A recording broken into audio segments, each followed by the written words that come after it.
What if I told you the next financial collapse isn't random? Is it predictable? Most people think market crashes just happen overnight, like lightning from a clear sky, but the truth is far more unsettling. There are hidden patterns in the economy, cycles so precise that they have predicted every major crisis for over 200 years, yet almost no one knows about them. These aren't theories or conspiracy theories, they're historical facts, backed by decades, even centuries of data. Have you ever wondered why every 50 or 60 years the economy seems to implode? Why were crises like 1929, 2008, and others weren't really surprises to those who understood the pattern? It's because the economy doesn't move randomly. It moves in seasons, like spring, summer, autumn, and winter, except these seasons control the wealth, debt, and stability of nations. And right now, if you pay attention, the signs are pointing to 2026 as a year of critical change. Think of it like this. The economy breathes in cycles. Booms build like summer heat. Debts accumulate quietly in the background. Prosperity spreads like sunlight. Then, inevitably, the winter phase arrives, bringing a chilling reset. And unlike natural seasons, these economic winters don't just pass. They can wipe out fortunes, topple banks, and leave ordinary people struggling to understand what just happened. This hidden cycle is all around us, but most of us never see it. The news doesn't cover it. Schools don't teach it. Even financial advisors often ignore it because it's uncomfortable, inconvenient, and challenges the comforting idea that the economy is fundamentally fair. But if you understand the pattern, you can see the storm coming months, even years before it hits. Animation on the screen could show economic booms and busts repeating over decades, with the words hidden patterns in history flashing as the cycles loop. And here's the critical part. Understanding this pattern isn't about fear-mongering. It's about seeing the truth others ignore and preparing for it. So let's uncover the pattern that has predicted every major crisis for over 200 years and understand why 2026 could be a year that changes everything. Most people are completely blind to the systemic patterns hidden in the economy. They see stock markets rising or falling, hear about interest rates or unemployment, but they miss the bigger picture. The economy moves in long, predictable waves. Look at history: 1929, the Great Depression, or 2008, the global financial crisis. These weren't random accidents. They followed patterns that repeat with mathematical precision, and anyone paying attention could have seen them coming. Why do we keep repeating the same mistakes? Why does every generation seem surprised when debt spirals out of control or markets collapse? The truth is simple. Financial crises are part of a cycle, and debt is the fuel that drives it. Governments, corporations, and households borrow. The money flows. Confidence rises. People feel safe. And then, inevitably, the system reaches its limit and the crash arrives. The patterns are so clear that if you plot them on a timeline, you can see the major crises lined up like clockwork. The crash of 1873, the stock market collapse of 1929, the 2008 financial meltdown. Each one separated by decades, yet each one following the same invisible rhythm. Visualizing this, imagine a timeline flashing with these years, showing how the crashes align perfectly with the cycle. Debt rises, bubbles expand, and eventually the pressure bursts. This isn't speculation, it's math, history, and psychology all wrapped together. To understand why 2026 could be so critical, we first need to understand the cycle itself, how it works, why it repeats, and what forces keep pushing the economy through these phases, almost like clockwork. The cycle that governs the economy isn't random. It moves like the seasons. A Russian economist named Nikolai Kondratyev discovered this long-wave pattern almost a century ago. He identified 4 distinct phases: spring, summer, autumn, and winter. Each has its own personality, its own rhythm, and its own consequences. Spring is recovery. After a major crash, infrastructure is rebuilt. Confidence slowly returns, and the seeds of growth are planted. Summer is the boom. Prosperity spreads. People feel wealthy. Employment is high. and technological innovations flourish. But during this phase, debt quietly accumulates, often unnoticed. Then comes autumn, the plateau. Growth slows, inflation starts to creep in, speculation rises, and debt levels peak. Everyone clings to optimism, ignoring warning signs, thinking the good times will never end. Finally, winter arrives. This is the crisis phase, when the accumulated debt becomes unmanageable, markets crash, businesses fail, and the economy hits rock bottom. What drives these cycles? Human behavior and psychology are at the core. People are naturally optimistic when things are going well and overly confident in their investments. They borrow, spend, and speculate without realizing that the system has limits. Debt piles up quietly, and when it reaches a tipping point, the crash is inevitable. It's like the tide coming in, slow, steady, unstoppable. If you overlay history onto this wave, the accuracy is stunning. Crises, recoveries, booms, they aligned perfectly with these four phases. This is why we can see patterns decades in advance, and it's why predicting the next collapse isn't a matter of guesswork. It's a matter of understanding the cycle and watching the signs. To see how these phases play out in real life, let's walk through history. After World War II, America entered spring. The economy was rebuilding, suburbs expanded, infrastructure projects like the interstate highway system took shape, and television became mainstream. Optimism was cautious but growing. People were ready to move forward and debt levels were manageable. Then came summer, the 1960s. Prosperity was everywhere. The space race captured imaginations, employment soared, wages rose, and everyone felt like the good times would never end. Yet under the surface, debt quietly mounted, setting the stage for the next phase. Autumn arrived in the 1970s. The economy slowed. Stagflation hit with high inflation paired with low growth. Oil shocks rattled markets, and people began to feel uneasy. Debt levels peaked as speculation increased. This was the phase where optimism masked underlying risks, and the cracks in the system became harder to ignore. Finally, winter, the crisis phase. The Great Depression of the 1930s is a stark example. Banks failed, unemployment skyrocketed, and wealth vanished almost overnight. Fast forward to 2008, and we see winter again. The housing bubble burst, banks collapsed, and governments scrambled to contain the damage. Coincidence? History suggests otherwise. These phases repeat with uncanny precision, and when we understand them, we can see the early signs forming long before the crash hits. The cycle continues, and today we can already identify the patterns shaping the next winter. Fast forward to today, and the pattern is clear.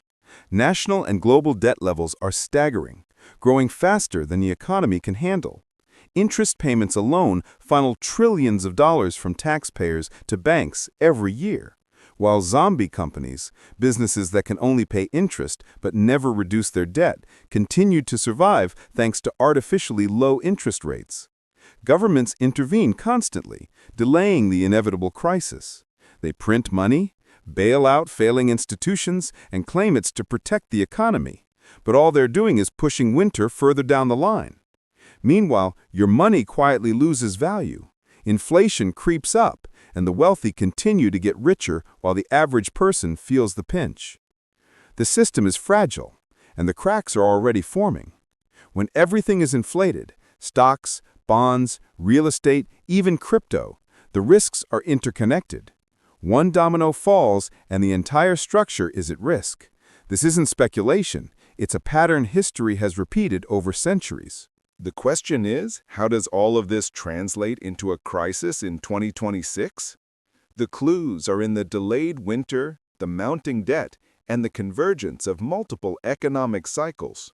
The warning signs are flashing, and those who pay attention can prepare before the storm hits.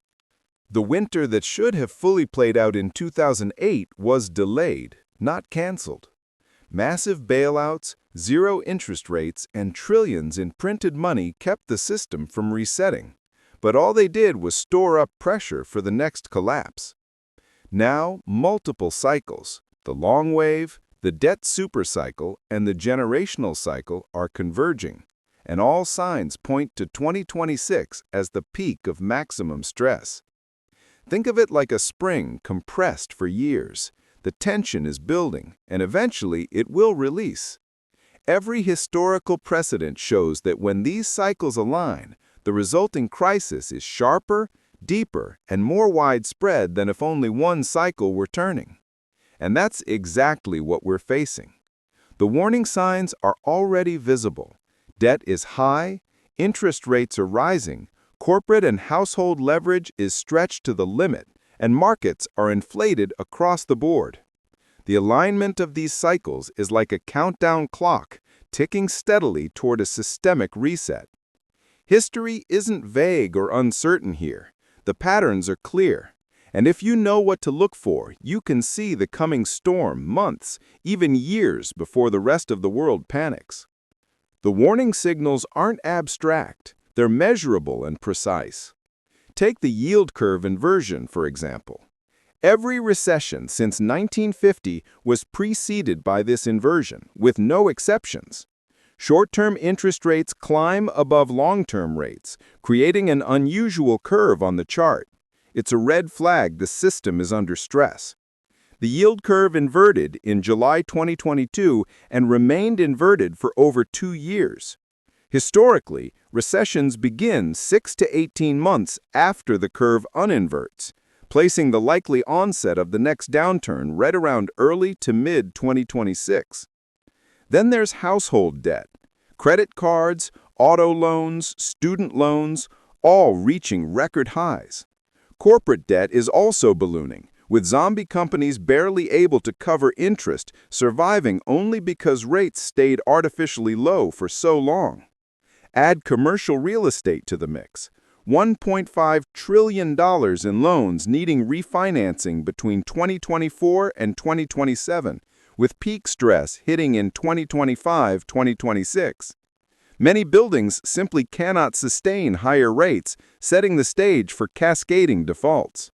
Each of these signals alone is concerning, but combined, they paint a chilling picture. The timing aligns with historical precedents, reinforcing the idea that the crisis isn't hypothetical, it's already in motion.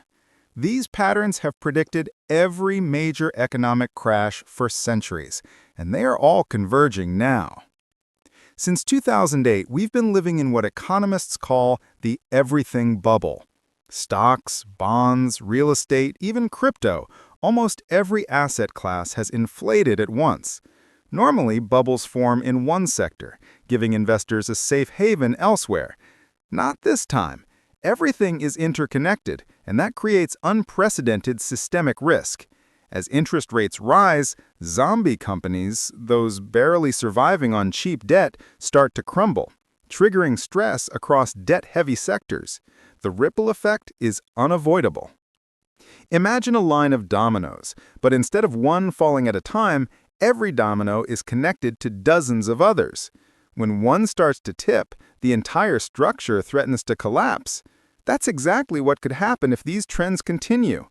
Each inflated asset class magnifies the risk, and the interconnections mean there's truly nowhere to hide.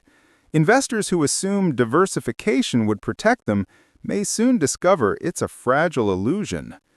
We've seen the patterns before: overextended debt, inflated asset prices, and delayed corrections. History repeats not because the economy is mysterious, but because human behavior repeats.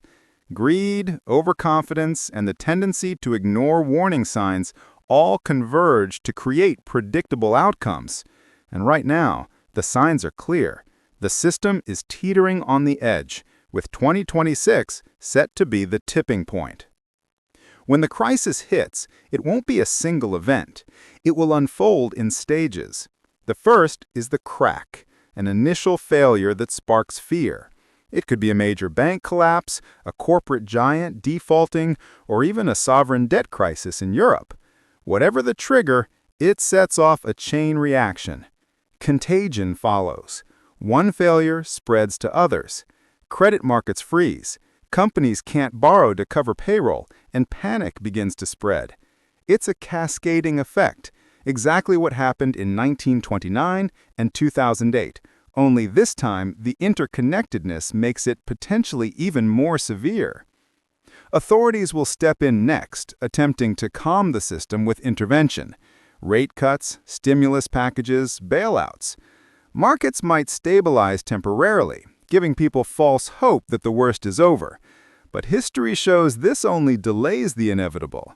Once the intervention loses its effect, the secondary collapse hits. Broader economic fallout ensues. Unemployment rises, bankruptcies accelerate, and social unrest grows. The system resets itself, purging bad debts and collapsing over-leveraged structures. It's not speculation. These stages have repeated across centuries. Understanding them isn't about fear. It's about seeing the pattern, recognizing the inevitability, and preparing before the storm hits. Those who grasp the timing and act accordingly can navigate the chaos instead of being crushed by it. The key to surviving the coming storm isn't trying to predict every twist. It's positioning yourself wisely. Start by reducing exposure to risky assets. Don't chase speculative gains when the market is primed for a reset. Build cash reserves and pay down debt aggressively.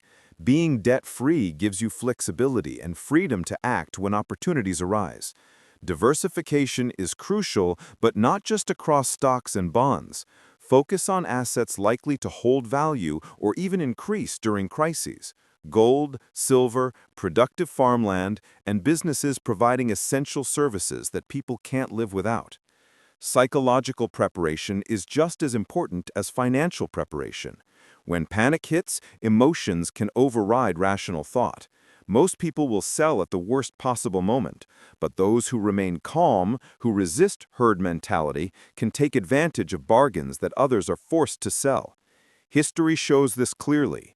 Investors who bought during the depths of the Great Depression or snapped up distressed real estate after 2008 created generational wealth.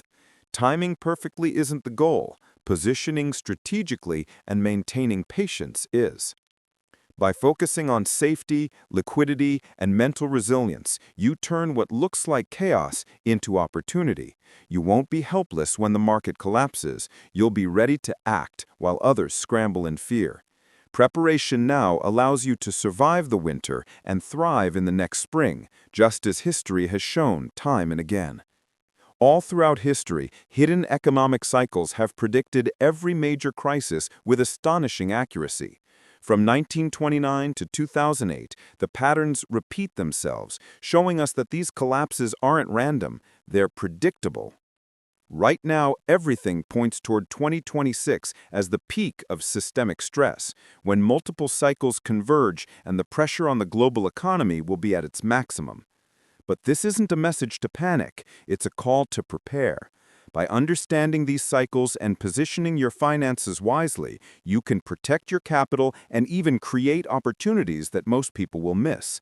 Build your cash reserves, reduce debt, diversify into safe assets, and prepare psychologically to stay calm while others panic. This preparation isn't about speculation, it's about survival and opportunity.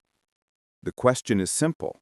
Will you prepare before the crash or be caught off guard? History has shown us the path. Those who act now, thoughtfully and strategically, stand to survive and thrive when the chaos unfolds. If this video changed how you see the economy, take action today. Subscribe, comment your thoughts, and share this insight so others can be ready too. Remember, the cycles continue. Winter will come, but the right preparation can turn crisis into opportunity.